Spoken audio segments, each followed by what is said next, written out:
Now that it is hot outside, none of us really want to heat up the kitchen by cooking anything that involves the stove or especially the oven. So this morning, Chef Laura from Celebrated Cuisine has a fresh new salad to keep us cool. We're going to just heat up the stove just for an itty teeny smidgy Actually, for maybe little bit. 5 minutes at the 5 most. minutes. 5 minutes. Good morning. How are you today? I'm great. Good. Good for a Monday. We have a really yummy salad today inspired by the flavors of the Mediterranean. All right, I'm in. So, base of the salad is actually a pasta. It's the pasta that looks like rice though, called orzo. This is what it looks like when it's dry. And then when you cook it, it actually grows by about 2/3, okay? So that is orzo. And what's really nice about orzo pasta, as opposed to other pastas when you pre-cook them and you try to bring them back to life later, they kind of stick together. Right. Orzo doesn't do that. It separates really, really nicely. So you can cook a batch on the weekend and then kind of use it throughout your recipes throughout the week. Hot or cold, whatever way you want to do it. How do you keep it from getting too sticky and too mushy? All I did was add just a little bit of olive oil when it came off after I drained it, and just let it cool naturally at room temperature, and then I refrigerate it covered. Perfect. That's all you need to do, and it'll hold for several days. So this salad though is predominantly the orzo pasta, a little bit of sun-dried tomato rub shrimp. So basically I took sun-dried tomatoes that you buy in the jar, minced them up, and then I tossed that with the shrimp and I let it marinate for either half an hour at room temperature, 4 hours, or you can even do it overnight in the refrigerator. It's totally fine.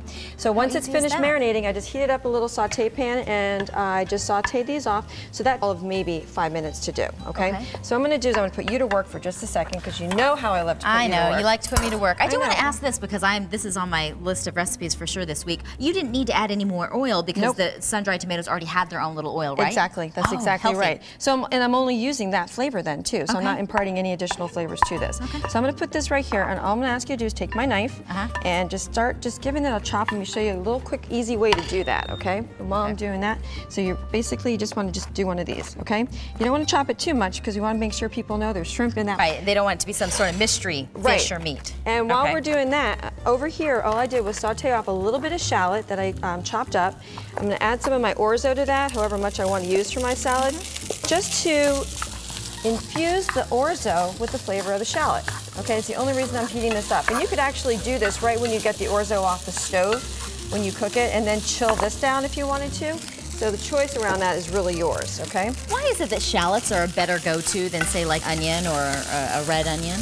Well, that's a really great question. I call shallot the kinder, gentler garlic or the kinder, gentler onion because it gives you that great flavor that we all love when we eat garlic and onions, but it doesn't have the gift that keeps on giving. So as a result, we can go back to work after lunch and not feel like we're going to offend anybody. Yeah. It's also the classic allium, which is what it is, the classic aromatic that's used for French cuisine. So when you do saute, for example, a lot of times in classic French sauces, you'll see shallot being used as opposed to garlic or onion. It's got just a milder flavor. It just is there, but it doesn't overpower. I've always wondered that because I see a lot of the chefs come in on the show and the at-home cooks, even I've heard them, you know, use the shallots as opposed to the garlic or the onion. Now I know. This is exactly what it looks like. And let me show you a little quick trick too. Okay. When you're peeling a shallot, I don't know if your camera can see this or not, but you want to trim off both ends and then take your knife and run it right down the outside of the shallot. Okay. And as a result, you can actually lift off that outer skin and peel it much more easily than if you were trying just to peel the skin off itself. If you take off that, I call it sacrificing it because you're kind of losing a little bit, but you actually get the shallot peeled before your next birthday. Yeah, and you get that, exactly. Before your next birthday. So it's You're nice on a thing roll to do. today. Hey, you know, Laura, you're on a roll. stand up is my backup. All right, so we have our shallot sauteed with the orzo here. Over here we have our beautiful shrimp that, hey, nice chop on that. I'm going to bring you into my prep kitchen. And then I have some chopped romaine over here. Okay. But now this is the key right here. So vinaigrette, right? Salad dressing, a lot of times my clients want to use something out of a bottle, but it's so quick and easy to make your own. And this is a champagne. And all this is a little bit of dried oregano, some Dijon mustard, and some champagne vinegar in the bowl. And if I were to substitute balsamic or red wine vinegar, white balsamic, your choice, it doesn't matter.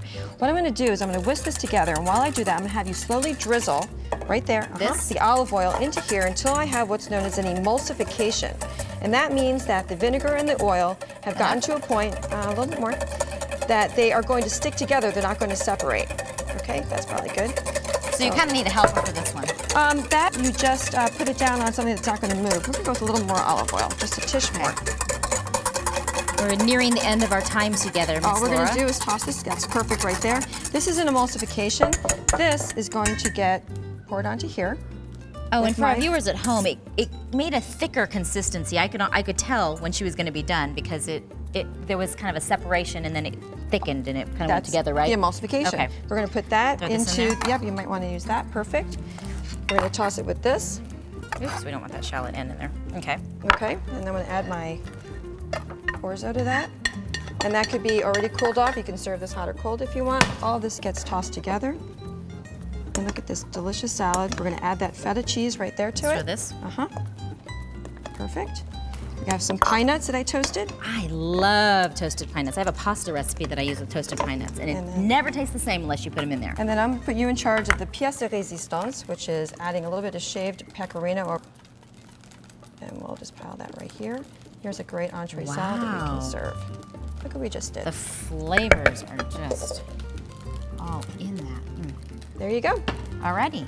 That is beauty. I know I'm doing this the wrong way. Everybody always tells me No, you're doing exactly the right way. You're getting the cheese on the salad. That's about all that I know. Not my skin, though. That wouldn't be good. You can find this recipe. It's a delicious one. Thank you, Laura. My pleasure. On our website, abc15.com. This one will be right under the food tab, like you'll find all the other ones that we love to provide. Go ahead and browse around. We've got a lot of really great salads on there. In addition to this, you can make a week of salads if you wanted.